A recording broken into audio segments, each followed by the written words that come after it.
आज supreme court ने 63A की तशरीह करते हुए वो जो पुराना फ़ैसला था बंदयाल साहब का उसको ख़त्म करते हुए जो उसकी पहली शक्ल थी उसको बहाल कर दिया। पहली शक्ल की बहाली क्या उसको होना चाहिए था या नहीं होना चाहिए था, आम आम ख्याल यही है कि जो बंदयाल साहब का फ़ैसला था वो मावराए आइन था, कॉन्स्टिट्यूशन को रीराइट उन्होंने किया था, उसको ख़त्म होना चाहिए था।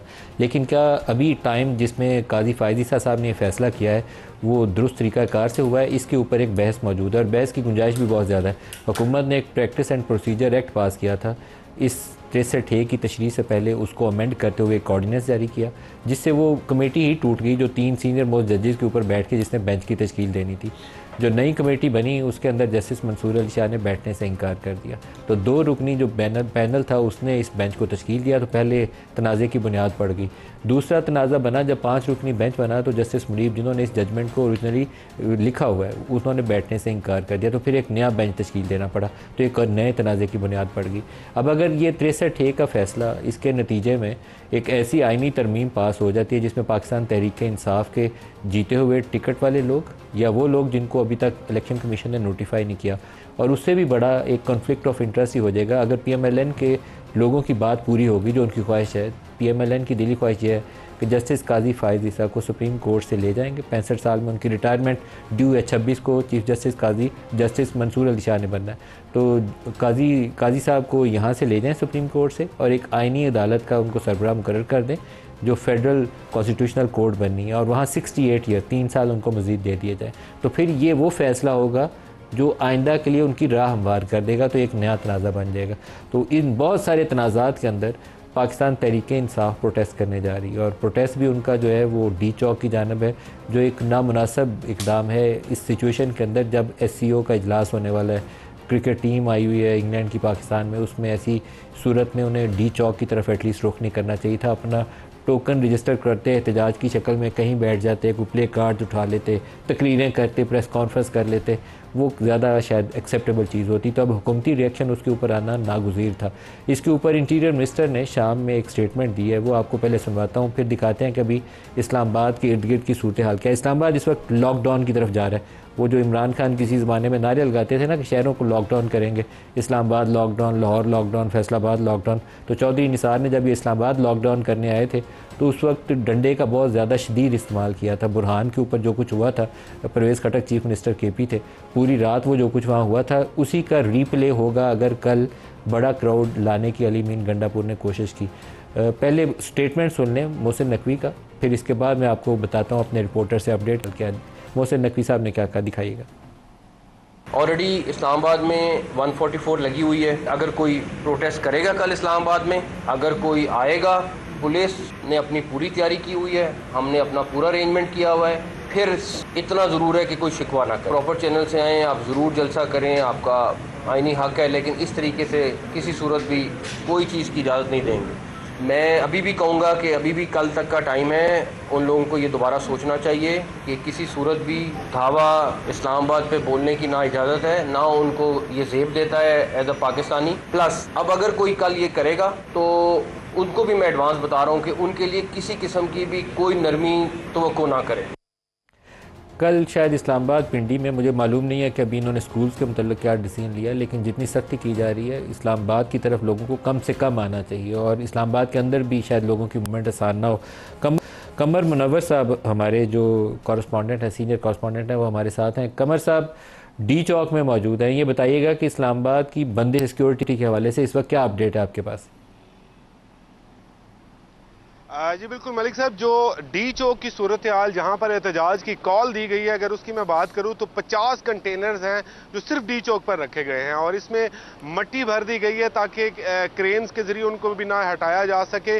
मुकम्मल तौर पर 3 लेयर्स जो हैं वो बनाई गई हैं और पूरे डी चौक को इससे मुकम्मल तौर पर बंद कर दिया गया है। इसके अलावा जो 5 रास्ते रेड जोन को जाते हैं, बरी इमाम का रास्ता, मालगरा रोड का रास्ता, इसके अलावा मैरियट, सरीना और नादरा चौक, वहां पर भी कंटेनर्स रख दिए गए हैं, लेकिन अभी सिर्फ मालगरा रोड का रास्ता खोला गया है जिसको अलग सुबह ये कहा जा रहा है कि बंद कर दिया जाएगा। एहतजाज की कॉल जब दी गई थी उस वक्त से इंतजाम शुरू किए गए थे। 320 के करीब कंटेनर्स पूरे इस्लामाबाद में पहुंचाए गए हैं। तमाम दाखिली रास्ते जो हैं गोलड़ा, तरनोल, मोटरवे चौक, एयरपोर्ट से को जाने वाला जो रास्ता है उसको बंद किया जाएगा। इसके अलावा फैज़ाबाद, तरामड़ी चौक और खन्ना पुल, इसको भी मुकम्मल तौर पर बंद करने का फैसला किया होगा। जिस तरह वज़ीर दाखिला ने आज अपनी प्रेस कॉन्फ्रेंस में ये कहा कि इस हवाले से तमाम इंतजामात मुकम्मल कर लिए गए हैं और लोगों की पकड़ जकड़ जो है वो भी कमर गिरफ्तारियों की भी खबर है। 412 अफराद, कमर गिरफ्तारियों की खबर है। जी बिल्कुल, कितने लोग गिरफ्तार?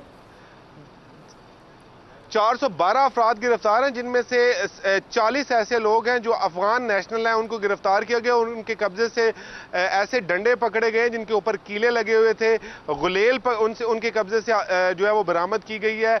इसके अलावा कंचे, बंटे और ऐसी चीज़ें जो हैं वो उनके पास मौजूद थी। ताहम इन्होंने बहुत सारे ऐसे सोशल मीडिया अकाउंट्स जो हैं उनको फॉलो किए जहां पर बाकायदा इंस्ट्रक्शंस दी जा रही हैं कि इस तरह एहतजाज में पहुंचना है। बहुत शुक्रिया, आपने हमें ज्वाइन किया। सिर्फ ये नहीं है कि इस्लामाबाद के अंदर की ये सूरत हाल है, बल्कि जो मोटरवेज हैं, पेशावर से आ रही है, कोई अटक से रास्ता आ रहा है, कोई किसी और जगह से आ रहा है, सब जगहों पे अब कोशिश करूँगा आपको आगे फुटेजेस दिखाता हूँ।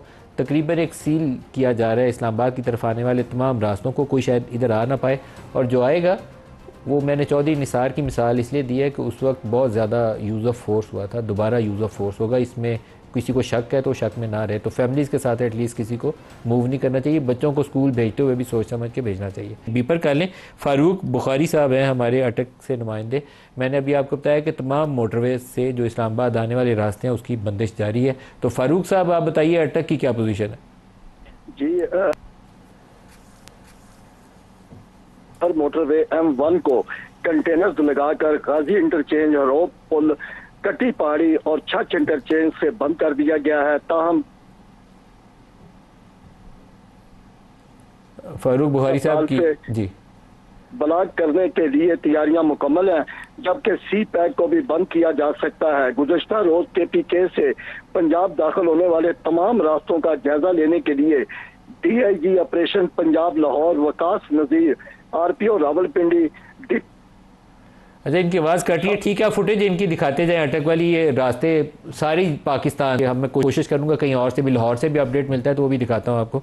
कोई रास्ता बचेगा नहीं कल तक इस्लामाबाद आने के लिए।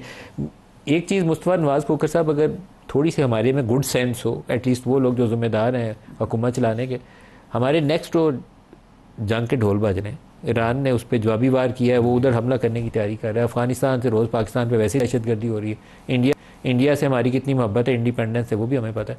हमें कुछ सोचना नहीं चाहिए हम क्या करने जा रहे हैं इस रीजन में, इस पाकिस्तान के साथ? ये चीज़ें अपनी जगह पर अहम है, और साथ ही साथ मलिक साहब, खैबर पख्तूनख्वा और बलूचिस्तान में जो सूरत हाल बनी है, पॉलिटिक्स को जिस तरीके से मीनिंगलेस किया गया है, अब इस वक्त कौमी यकजहती कमज़ोर होती नज़र आ रही है। फिर ऊपर से जलती पे तेल डालने का जो काम है वो सियासतदान अपने बयानात के ज़रिए, गैर जिम्मेदाराना बयानात के ज़रिए कर देते हैं। गंडापुर साहब ने जो 2-3 बयानात दिए वो फेडरेशन के नुक्ता नज़र से ठीक बयानात नहीं थे। तो सूरत हाल अब जिस तरह की हमारी है, हमारा पहला चैलेंज जो है इस वक्त, हमारे पास दहशतगर्दी का कोई जवाब नहीं है। एक APC बुलानी थी वज़ीर आज़म ने, नहीं बुला सके, कोई पॉलिटिकल कंसेंसस नहीं है, अज़्म इस्तेकाम पता नहीं कहाँ गया। आज सुप्रीम कोर्ट के अंदर जो सूरत हाल है, मीडिया के अंदर जो सूरत हाल है कि हर जगह लोग एक दूसरे को लान तान और बड़ी शदीद ग्रुपिंग्स में तकसीम हुए। लेकिन मुस्तफ़ा काज़मी ने जो कुछ किया वो नापसंदीदा अमल है, उसकी मज़म्मत करनी चाहिए। लेकिन इस तरह की चीज़ें दोबारा अगर हो जाएं तो उसको रूल आउट मत करिए, क्योंकि हम वाक़तन पूरा पोलराइज हो गई, पूरी सोसाइटी पोलराइज हो गई। और इसमें अब देखें ना, एक इदारा था सुप्रीम कोर्ट, एक ये सोच थी कि चलो हमारे झगड़े आपस में अगर तय नहीं होते तो इवेंचुअली एक इंस्टीट्यूशन मौजूद है जिसका फैसला फिर सबको मानना पड़ेगा। 8 जजों ने इसके एक फैसला दिया, ECP मानने से इनकारी कर रहे हैं।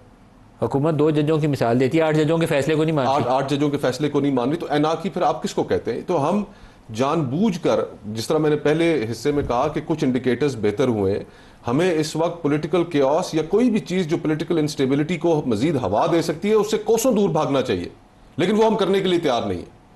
आज ये अब जो फैसला आया है, इस फैसले के नतीजे में जो जुबान ज़द आम जो बात है वो ये है कि आईनी तरमीम के लिए अब हुकूमत को नंबर मिल जाएंगे, और तरीके इंसाफ हो या दीगर पॉलिटिकल बंदे तोड़ने आसान हो जाएंगे, बंदे तोड़ने आसान हो जाएंगे। 15-20 बंदे तोड़ने मसला ही कोई नहीं रह गया। और फिर साथ एक इस जजमेंट के ऊपर बतौर वकील के मैं इसको इस तरह से भी देखता हूँ कि वो एक बड़ा बेसिक रूल है नेचुरल जस्टिस का, एक मैक्सिम है कि नीमो जुडेक्स कॉज सुआ के no one shall be a जज इन देयर ओन केस।